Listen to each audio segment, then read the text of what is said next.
ওয়াল্লাযীনা উতুল ইলমা দারাজাত,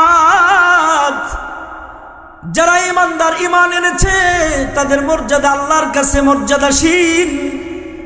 এরপরে যারা ইলমে দ্বীনের মালিক হয়ে যায়, উতুল ইলম মানে তাফসীরের রুহুল মানি থেকে শুরু করে সমস্ত মুফাসসিরিন ইকরাম উতুল ইলমের ব্যাখ্যা করেছেন যারা আলেম, দ্বীনের জ্ঞান কোরআনের ইলম যারা অর্জন করে তাদের ব্যাপারে বলা হয়েছে উতুল ইলম। তাদের মর্যাদা কতটুকু? দারাজাত আরবি শব্দ, এর মর্যাদা শুধু স্টেপ টু স্টেপ শুধু উপরেই উঠতে থাকবে। কত বড় আলেমের মর্যাদা, তার কোনো সীমা রেখা নাই। রত্নগর্ভা মায়ের সন্তানগুলো আলেম হওয়ার কারণে দাউরুহু আদওয়াউ মিন নূরিশ শামস লাউ কানাত ফি বুয়ুতিকুম।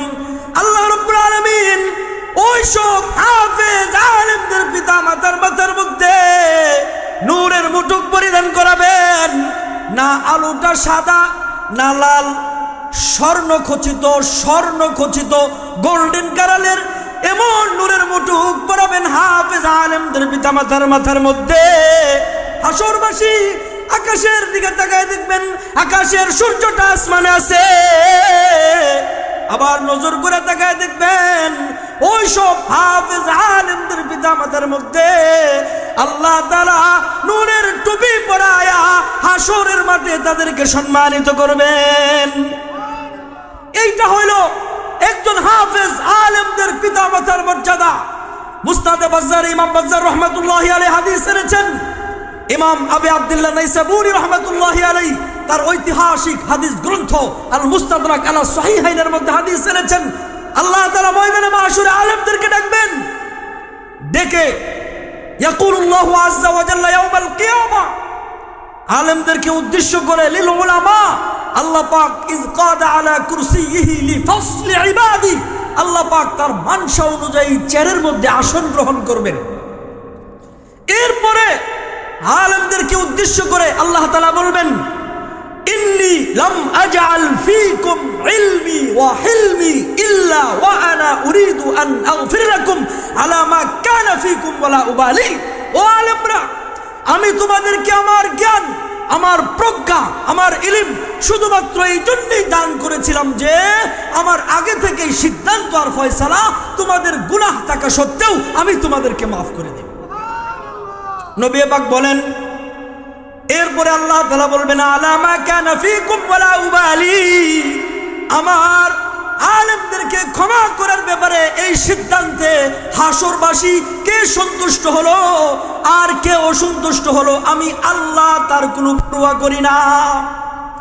অন্য riwayate আছে ইনতালিকু মাগফুরাল লাকুম ইনতালিকু ক্বাদ গফারতু লাকুম, হে আলেমরা উঠো, ক্ষমা প্রাপ্ত হয়ে সোজা জান্নাতের দিকে চলে যাও।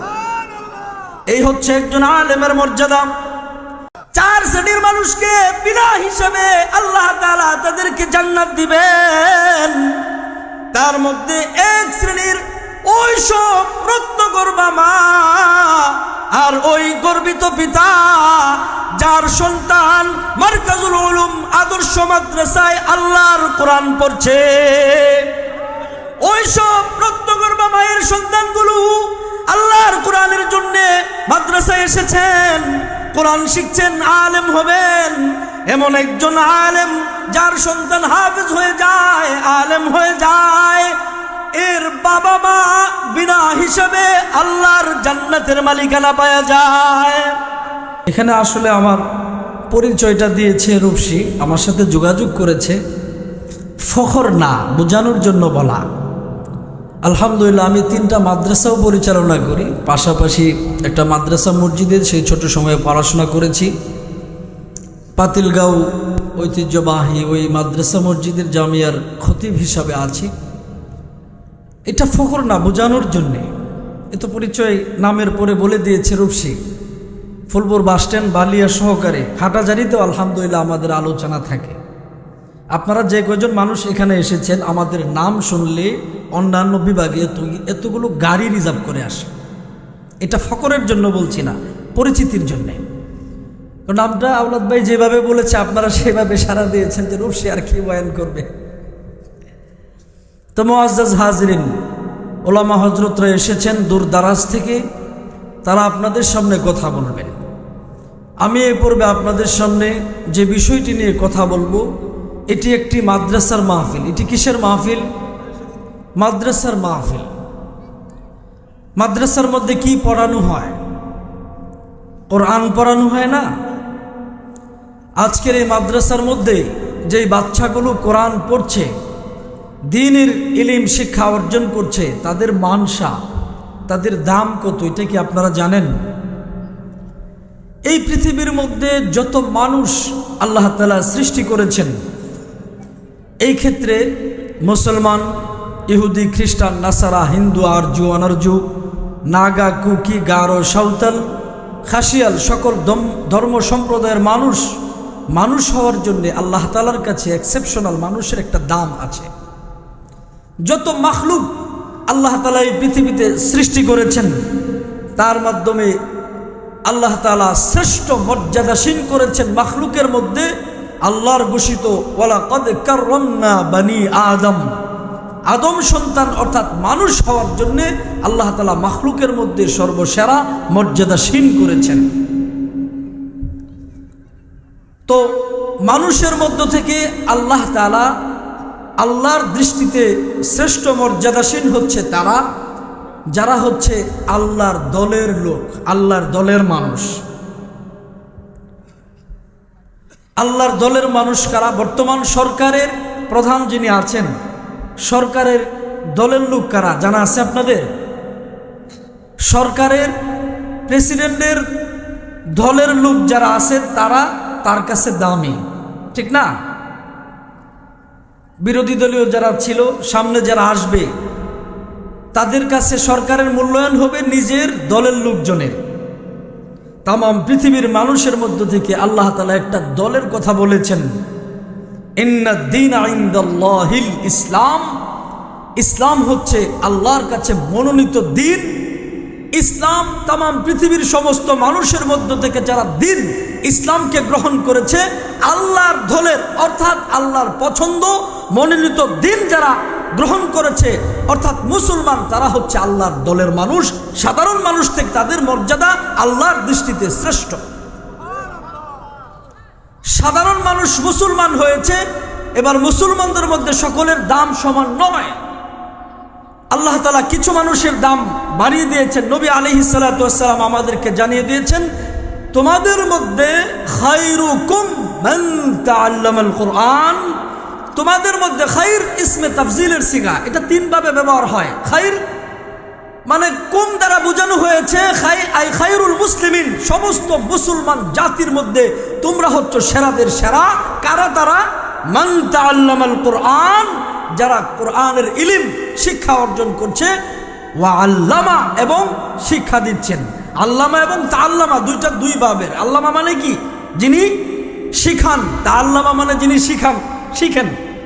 দুইটা গ্রুপ একটা বস্তুর সাথে সম্পৃক্ত। কোরআন অর্থাৎ সাধারণ মুসলমানের মধ্য থেকে আল্লাহ তাআলা তোমাদের মধ্যে সর্বসেরা শ্রেষ্ঠ মর্যাদাসীন করেছেন তাদেরকে, যারা আল্লাহ পাকের জবান থেকে নির্গত কালাম কোরআনে হাকিম পড়ে এবং পড়ান। এই পৃথিবী সৃষ্টি করার 1000 বছর পূর্বে নবী আলাইহিস সালাতু ওয়াস সালাম বলে দিয়েছেন, এই পৃথিবী সৃষ্টির 1000 বছর আগে আল্লাহ তাআলা তার জবান থেকে সূরা তাহা, সূরা ইয়াসিন পড়েন। ফেরেশতাদের সামনে সকল ফেরেশতারা চিৎকার দিয়ে বলে উঠলেন, আল্লাহু আকবার। কতই না সৌভাগ্যবান জাতি তারা হবে যাদের প্রতি আল্লাহ পাকের এই কালাম নাজিল হবে। কতদিন পূর্বে? এখন থেকে 1000 বছর পূর্বে, নাকি এই পৃথিবী সৃষ্টির 1000 বছর পূর্বে? এই পৃথিবী সৃষ্টির 1000 বছর পূর্বে আল্লাহর জবান থেকে সূরা তাহা, সূরা ইয়াসিন বলেন। আমরা যেটা পড়ি এটা হচ্ছে তেলাওয়াত, আল্লাহর জবান থেকে নির্গত যেটা, এটা তেলাওয়াত হয় না। আল্লাহ পাক বলেন, কি বলেন? সূরা তাহা, সূরা ইয়াসিন। ফেরেশতারা তাজ্জব হয়ে গিয়েছেন, তারা বলতে আরম্ভ করেছেন, কতই না সৌভাগ্যবান জাতি তারা হবে যাদের প্রতি আল্লাহ পাকের জবান থেকে নির্গত কালাম নাজিল হবে। 1 নাম্বার। দ্বিতীয়বার বলেছেন কতই না সৌভাগ্যবান জাতি, তারা আল্লাহর কোরআন পড়ার মতো সৌভাগ্য অর্জন করবে। 3 নাম্বার, কতই না সৌভাগ্যবান জাতি তারা হবে ইন্নামাল ইলমু নূরুন ইউকযাফু ফিল কলব, নিশ্চয় কোরআনটা হচ্ছে নূর, আল্লাহর পক্ষ থেকে বান্দাদের সিনার মধ্যে আল্লাহ তাআলা আত্মস্থ করাবেন, অর্থাৎ কোরআনের হাফেজ বানাবেন। তারা কতই না সৌভাগ্যবান জাতি হবে। তাহলে হাফেজে কোরআন যারা এখানে কোরআন শিখছেন, কোরআন পড়ছেন, মূলত তাদের ভাগ্য নির্ধারণ এই পৃথিবী সৃষ্টির 1000 বছর পূর্বেই আল্লাহ তাআলা করে দিয়েছেন। ঠিক না বেঠিক? এটা কোরআনের জন্যে মনে রাখতে হবে, এই পৃথিবীতে যত কিতাব দুনিয়াতে এসেছেন, যত আম্বিয়া ইকরামের কাছে আল্লাহ তাআলা সহিফা, তাওরাত, জবুর, ইনজিল পাঠিয়েছেন, এক্সেপশনাল হচ্ছে কোরআন। কোরআনকে যদি আমরা 4 দিকে নিসবত করে 4টি পরিচয় তুলে আনি, তাহলে এভাবে বলতে হয়, কোরআন এটা আল্লাহর জবান থেকে নির্গত কালাম, এটি আল্লাহর কালাম। কোরআন আল্লাহর জবান থেকে নির্গত কালাম, ফেরেশতারা লিপিবদ্ধ করে লৌহে মাহফুজে সংরক্ষিত রেখেছেন। এই জন্য কোরআন আসমানি কিতাব। এই কোরআন আমাদের নবীজি মুহাম্মদুর রাসূলুল্লাহ সাল্লাল্লাহু আলাইহি ওয়াসাল্লামের সাথে যদি যুক্ত হয়, আমাদের নবীর শ্রেষ্ঠতম মুজিজা।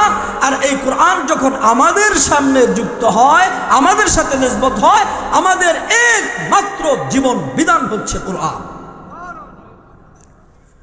নবী আলাইহিস সালাতু ওয়াস সালাম বলেন, মান জাআলাল কুরআন আমামাহু কাদাহু ইলাল জান্নাহ।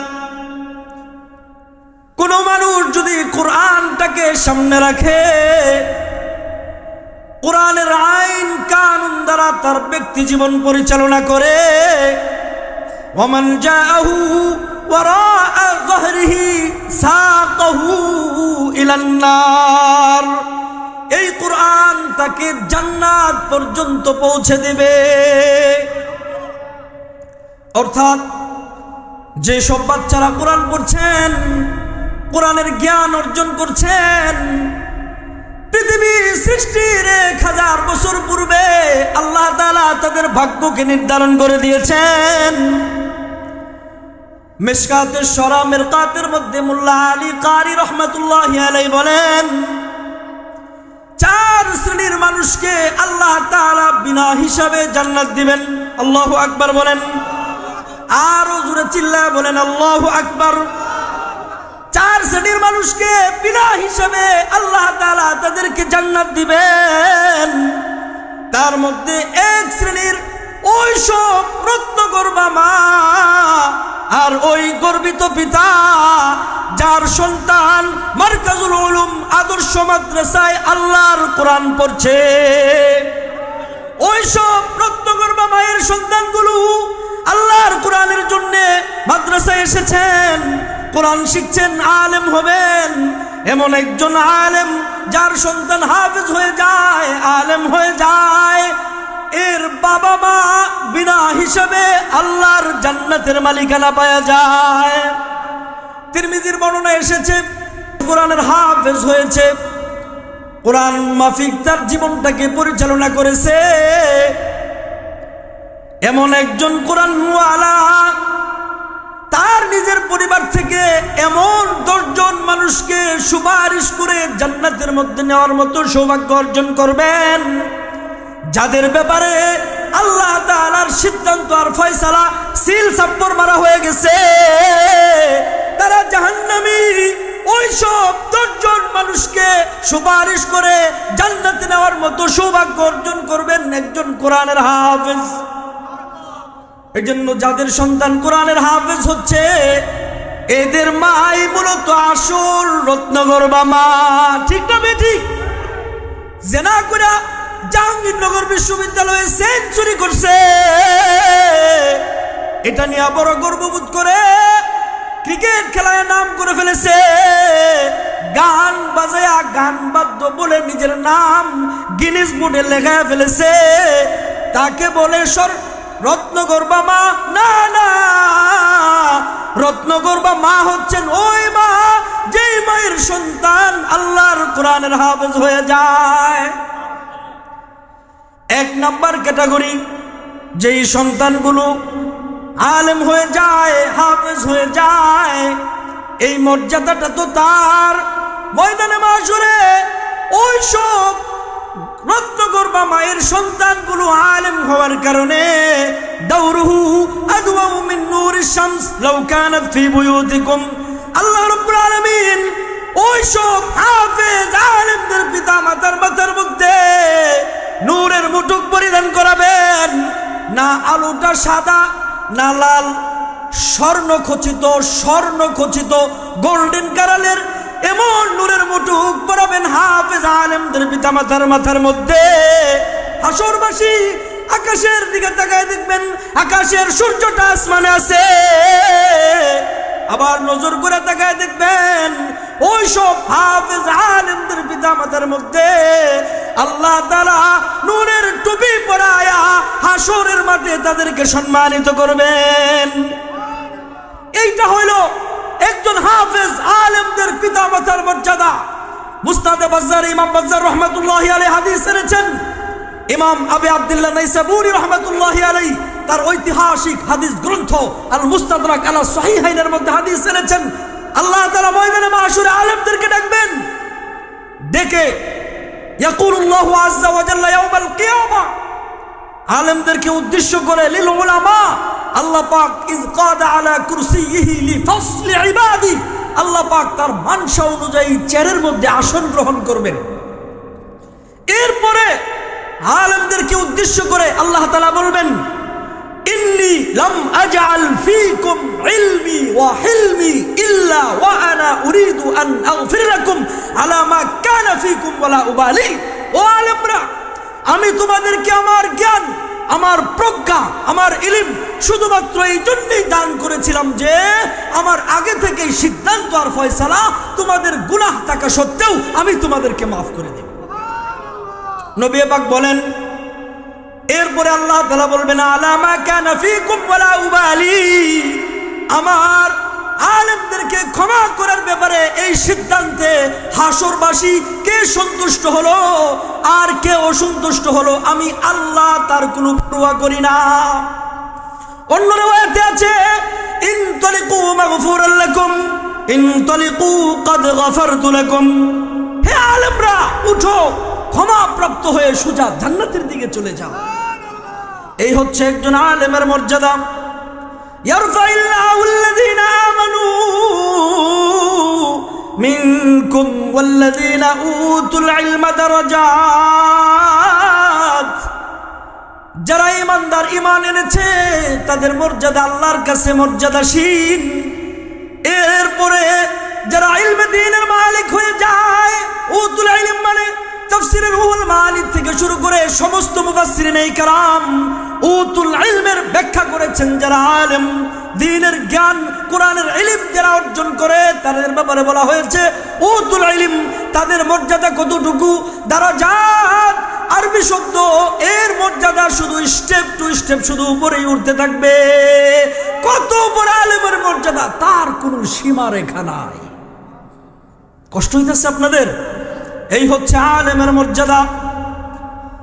যারা এখানে কোরআন পড়ার জন্য এসেছে কতই না সৌভাগ্যবান, গর্বিত মা, গর্বিত পিতা। দুনিয়ার মধ্যে যেহেতু আপনাকে কোনো সংবর্ধনা দেওয়া হচ্ছে না, ময়দানে মাশরে আপনি একজন হাফেজ আলেমদের বাবা হিসেবে আলাদাভাবে সারা হাসরবাসী আপনাকে চিনবে। এই হচ্ছে এক ক্যাটাগরি, যার সন্তান আলেম হয়ে যায় এর পিতামাতা বিনা হিসাবে জান্নাত। আরেক ক্যাটাগরি হচ্ছে শহীদ, যারা দ্বীনের জন্য, ইসলামের জন্য, আল্লাহর জন্য, কোরআনের জন্য, নবীজির ইজ্জত হেফাজতের জন্য, আমাদের প্রাণের দেশ এই মাতৃভূমি বাংলা দেশকে স্বাধীন আর আজাদ করার জন্য, ইসলামের জন্য যাদের তাজা জানটা কুরবান করে দিয়েছে শহীদ, ওই সব শহীদদের পিতা মাতা বিনা হিসাবে আল্লাহর জান্নাতে যাবে। ইনসাফ কায়েম করার জন্য উসমান হাদি তার তাজা খুন জড়ায় দিয়েছে। তামাম মুসলিম বিশ্ব অশ্রুসিক্ত হয়েছে। গর্বিত পিতামাতা উসমান হাদির মা বাবা, তিনি শুধু একাই জান্নাতে যাবেন না, শহীদের মর্যাদা নবী পাক যখন বর্ণনা করতেছিলেন, নাসাই শরীফের 2য় খণ্ডে কিতাবুল জিহাদের মাতাতে লম্বা হাদিস এনেছেন। একজন শহীদের মর্যাদা নবী পাক যখন বর্ণনা করতেছিলেন, এইভাবে দেখাচ্ছিলেন একটা শহীদের জান্নাতটা এত বড় হবে, এত বড় হবে, হাত্তা সাকাতাত কালানসুয়াতুহু মিন রাসিহি, নবীজির টুপি মুবারক পিছন থেকে পড়ে গেছে। সুবহানাল্লাহ। তো একজন শহীদ তিনি তো জান্নাতে যাবে, তার পিতামাতা বিনা হিসাবে আল্লাহর জান্নাত পাওয়া যাবে। একজন শহীদ 70,000 মানুষকে সুপারিশ করে জান্নাতের দিকে লম্বাস করবে। এজন্য সাহাবায়ে কেরাম যখন নবী পাকের সাথে যুদ্ধে গেছে ইসলামকে বিজয় করার জন্য, সাহাবায়ে কেরামের সন্তানদেরকে দিয়া দিছে। শুধুই মাত্র আফরা রাদিয়াল্লাহু তাআলা আনহার 2 সন্তান নয়, অসংখ্য সাহাবীদের জীবনের মধ্যে পাওয়া যায় সন্তানদেরকে শহীদের নিয়ত করেই দিছে। কারণ সন্তান যদি শহীদ হয় তাহলে পিতামাতা বিনা হিসাবে জান্নাত। সাহাবায়ে কেরামের সন্তানগুলো যখন শহীদ হয়েছে, আল্লাহর কসম তারা রুনাজারি হাই হুতাশ বিলাপ পারে নাই, বিলাপ পারে নাই। সন্তানের জন্য বিনিময়ে তারা আল্লাহর জান্নাত কিনে নিয়েছে। যারা শহীদ ইসলামের জন্য, যারা শহীদ হয়েছে এই দেশকে স্বাধীন আর আজাদ করার জন্য, সেই 52 ভাষা আন্দোলন থেকে শুরু করে 24-এর গণঅভ্যুত্থান পর্যন্ত এই মুসলিম ভূখণ্ডকে আজাদ করার জন্য যারা নিজেদের জান কুরবান করে দিয়েছে, এরা শহীদ, এরা শহীদ। এই শহীদদের পিতামাতা বিনা হিসাবে জান্নাতি। আরেক শ্রেণীর বাবা মা বিনা হিসাবে জান্নাত পাবে, যেই বাবা মার সন্তান নাবালেগ অবস্থায় পানিতে পড়ে মারা গেছে, অ্যাক্সিডেন্ট করে মারা গেছে, নিউমোনিয়া হয়ে মারা গেছে, এমনি মারা গেছে, অর্থাৎ অপ্রাপ্ত বয়স্ক শিশু, মায়ের কলিজা ছিঁড়া ধন দুনিয়ার থেকে আল্লাহ নিয়ে গেছেন। ওই সব পিতা মাতা যদি সবর ইখতিয়ার করে, ওই পিতা মাতাকে বিনা হিসাবে আল্লাহ তাদেরকে জান্নাত দিবে। আরেক শ্রেণীর পিতা মাতা হচ্ছেন কিছু মায়ের সন্তান দুনিয়ার মধ্যে আগমন করে, বিকলাঙ্গ হয়ে আগমন করে, একটা হাত নাই, একটা পা নাই, নাক কাটা, ঠোঁট ফাটা, কানে শুনে না, প্রতিবন্ধী আছে না নাই? যেই মায়ের সন্তান প্রতিবন্ধী, পাগল, মস্তিষ্কের ভারসাম্যহীন, তাকে নিয়ে আমরা ধর্ম দেখি, তাচ্ছিল্যের অট্ট হাসি হেসে দেই, আল্লাহ তাআলা তাকে গজব দিয়েছেন, আমরা এটা বলি না। আল্লাহ তাআলা ওই মায়ের সন্তান বিকলাঙ্গ দিয়েছেন, ঠোঁট কাটা দিয়েছেন, নাক ফাটা দিয়েছেন, পাগল সন্তান দিয়েছেন, শুধুমাত্র ওই পিতামাতাকে বিনা হিসাবে জান্নাত দিবেন বলে। আপনারা কি দেখছেন? সন্তান পাগল, মা তাকে গলা টিপে হত্যা করেছে, এমন আসেনি? পাগল মস্তিষ্কের ভারসাম্যহীন সন্তানটাই মায়ের কাছে রাজপুত্র, ঠিক না ঠিক? সে যদি 80 বছরও বেঁচে যায় তার কোনো গুনাহ নাই, কি নাই? গুনাহ নাই। সে জান্নাতে যাবে, তার পিতা মাতাকে বিনা হিসাবে জান্নাতে পাঠাবে।